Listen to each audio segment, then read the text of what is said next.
Hello, this is Matt on the Moon Lambo channel. Let me ask you a question. Do you think it's a good thing or a bad thing to have friends in high places? I'm going to hazard a guess here that most of you are answering that it's probably good to have friends in high places. Well, take a look at this headline from CoinDesk. Former Ripple board member tapped to lead Biden's OCC, says Wall Street Journal. How about that? So I'll be running through that piece. I've also got this rather positive headline, also from CoinDesk, believe it or not, titled, Japan Rallies Behind XRP as Ripple Faces U.S. Litigation. That's interesting. You know, I don't expect from CoinDesk headlines like that even, or content like this. So that's it's a breath of fresh air. There's a reason that many in the XRP community for years have called CoinDesk FUD Desk, not so affectionately. Lots to talk about in this latest Moon Lambo hot jam. But before we get going, I do want to be clear that I do not have a financial background of any kind. I am not offering financial advice, and you definitely should not buy or sell anything because of anything that I say or write. Let's just jump right on in here. Again, this one's titled, Former Ripple board member tapped to lead Biden's OCC. Ripple is everywhere. And I understand it's a former board member, got it. But the connections, it's just... There's nothing else like it in the world of crypto. It's just astonishing to me how Ripple touches everything, right? Michael S. Barr, a former U.S. Treasury Department official and one-time member of Ripple's board of advisors, is likely to become the next comptroller of the currency, the Wall Street Journal reported Wednesday. If named and confirmed by the U.S. Senate, Barr will succeed Brian Brooks, the former Coinbase executive who served as acting comptroller for the last half of 2020. And by the way, Brian Brooks, I've always been a fan of that guy. What a level-headed, intelligent man. It's kind of sad to see him go, but hey, put somebody in the know regarding Ripple and XRP. Don't mind that in the least.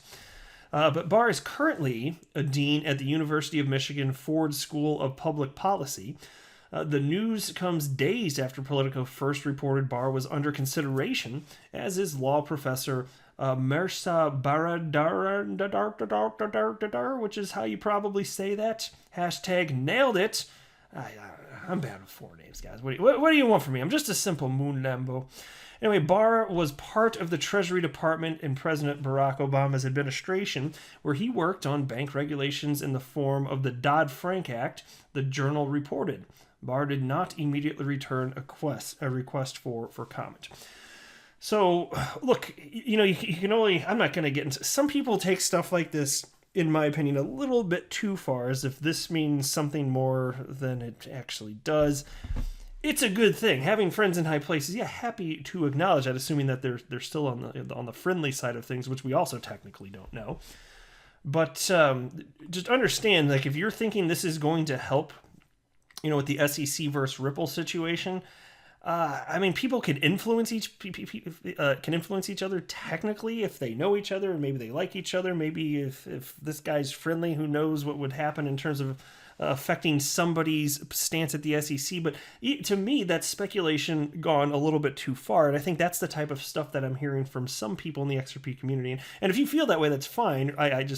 We can respectfully disagree. I love diversity of thought, so it's perfectly fine. I don't think that you're not in conspiracy theory land. That's just a little bit far for me. But, the truth of the matter is you're talking about this individual potentially being in charge over at the OCC, which is not the SEC. And what's happening at the SEC is, that's where the problems are stemming from, right?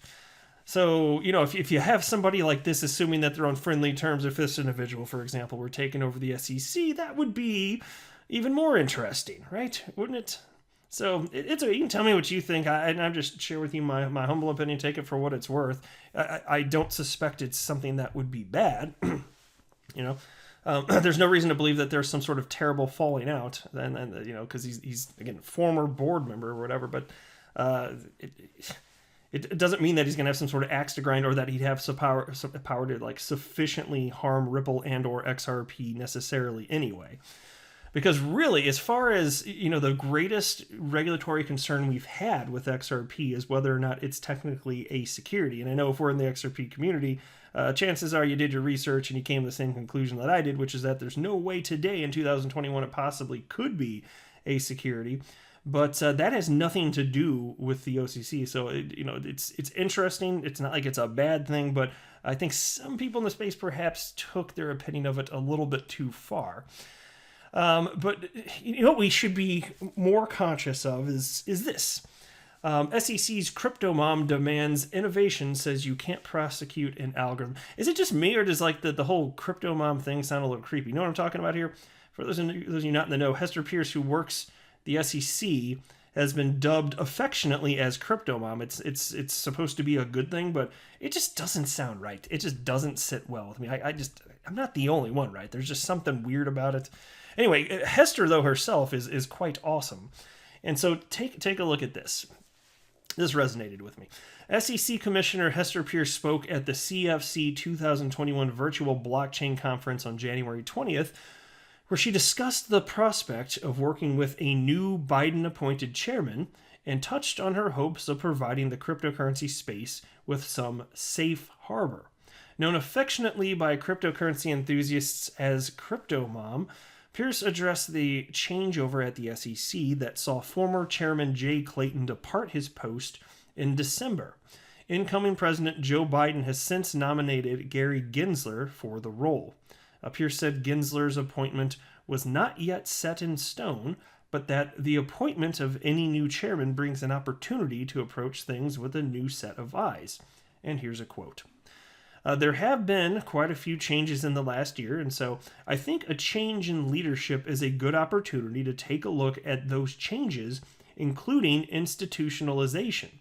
We've obviously seen the price of Bitcoin rise quite a bit. We've seen a lot of activity in the DeFi space, and I think all of these things will provide a nice framework against which a new chairman can take a fresh look at questions across the board in the crypto space. And so that's why I keep saying, as far as, is it good to have this new administration for Ripple, purely for Ripple and for XRP? Well, I don't think it's going to get any worse than it was, for Ripple and for XRP. So, like Hester's saying here, new set of eyes. They already had the most draconian approach on regulating XRP that you could have had. XRP is a security, so you can't extra get worse than that. It's not a thing here. Oh, anyway, the SEC commissioner touched on the perennial sort of Damocles. Am I saying that right? I'm trying to recall off the top of my head if that's the right way to pronounce it. I've seen that before. It was sort of Damocles, maybe. I don't know. Anyway, that's been hanging over the cryptocurrency space since its inception, namely regulation. But the goal of regulation should be to provide clarity, according to Pierce, adding that she hoped the new chairman would make sure the U.S. was still conducive to innovation. And here's a quote. We really need to embrace innovation and figure out how we can set up a regulatory environment that's conducive to innovation, which I think in our space means providing clarity. And so I think that's something the new chairman will be faced with from day one, Pierce said. And where's the quote? There was a quote in here I wanted to find. Maybe I could find it real quickly. Algorithm.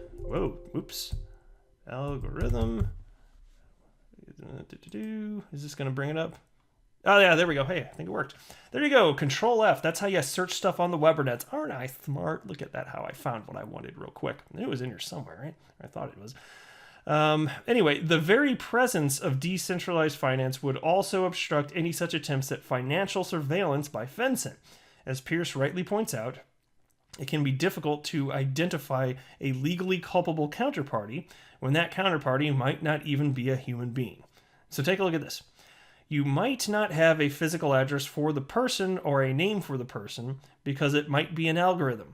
When you have a smart contract, how do you actually identify a person or a physical address? She asked rhetorically. And so fine, referencing more so DeFi there, but is that not true as well for XRP?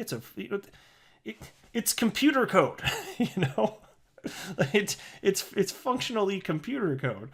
And so that's why I just always go back to this idea of XRP is a security? Holy hell, Ripple doesn't even have any special powers over it. And so you can look at some of the people that created it, going on to work at Ripple and found Ripple, all that stuff. And so you got somebody you can target now, but it's still computer code. It don't make no damn sense to moon them. Well, I'm just saying here. Shout out to XRP Crypto for sharing this next piece with me. Thank you very much, my friend. I do appreciate it. Titled, Japan Rallies Behind XRP as Ripple Faces U.S. Litigation. Check this out. I'm not selling. That's a quote. Makoto, a Japanese entrepreneur and XRP investor, told CoinDesk. Makoto first bought the digital token XRP in 2017, a year after its issuer, San Francisco-based Ripple Labs, launched a joint venture with one of Japan's most respected financial services institutions, SBI Holdings. Soon after, the popularity of XRP soared in Japan. Here's a quote. XRP was probably the single most popular token or cryptocurrency in Japan. It was also backed by SBI. It invested in Ripple. Mike Kayamori, whose name I may have said right, I'm not sure. I'll tell you what, when it comes to foreign names, especially if they're Japanese names, I usually even less confident on that. So maybe I said that one right. I don't know, flip a coin. I'm not sure. 50-50 shot. Anyway, Mike Kayamori, founder and chief executive officer of crypto trading platform Liquid Global, told CoinDesk. Now, Japan's love for XRP is being tested after the U.S. Securities Exchange Commission filed suit against Ripple Labs in December 2020. The complaint accuses the firm of violating U.S. securities law, arguing that Ripple failed to register XRP as a security or seek an exemption before the company began selling it 7 years ago. So Japan considers XRP to be a cryptocurrency, but this has no bearing on the SEC's allegation that Ripple sold XRP in unregistered securities transactions. Likewise, the U.S. classification of cryptocurrency isn't likely to impact how Japan treats XRP. And so all nations are looking at all this differently, but suffice it to say, even though that's certainly true, there is no other country on the planet making a claim that XRP is a security of Ripple. Just saying. Totally crazy. And so this is a pretty long piece. I think it's outside the scope of this video. Maybe I could talk about some more of this stuff in the future. I just wanted to touch on it here. But what I really wanted to highlight is it's just interesting. They're highlighting some of the perspectives from entrepreneurs in Japan. And it was just kind of neat to see that despite what's happening with the SEC versus Ripple here, that there's still a lot of optimism from so many people throughout the entire world. They're affected by actions in the United States just like anyone else. And it's also interesting to see, you can blame the United States for this, and I'd say rightfully so, the SEC specifically, but most of the volume comes from the rest of the world. So who tanked the price? Mostly people that don't live in the United States. I don't know if you ever thought about it like that, but it's something like, I don't know if it's somewhere in the neighborhood of like 90% of volume is coming from places outside of the United States. And those people are the ones that were fearful by and large and sold. I mean, people in the United States too, don't get me wrong. But if it were only people in the United States, the price only would have gone down so much. But yeah, I mean, maybe you can make a case for like stop losses, getting hit and then it triggers more and more stop losses. But still, I'm just saying there's so much volume in the rest of the world that like everybody was afraid of what the United States SEC had to say here. But the people that are in XRP now still holding, they do see it as an opportunity, and I count myself among those individuals. Even though I'm no longer purchasing XRP, my bags are packed. I am long XRP, period. I'm currently purchasing other cryptocurrencies, other altcoins, but my bags are packed with XRP. It's still my largest holding, so there we are. But I will go ahead and wrap up there. I am not a financial advisor. Do not buy or sell anything because of anything that I say or write. That would be a very, very, very bad idea. Until next time, to the moon, Lambo.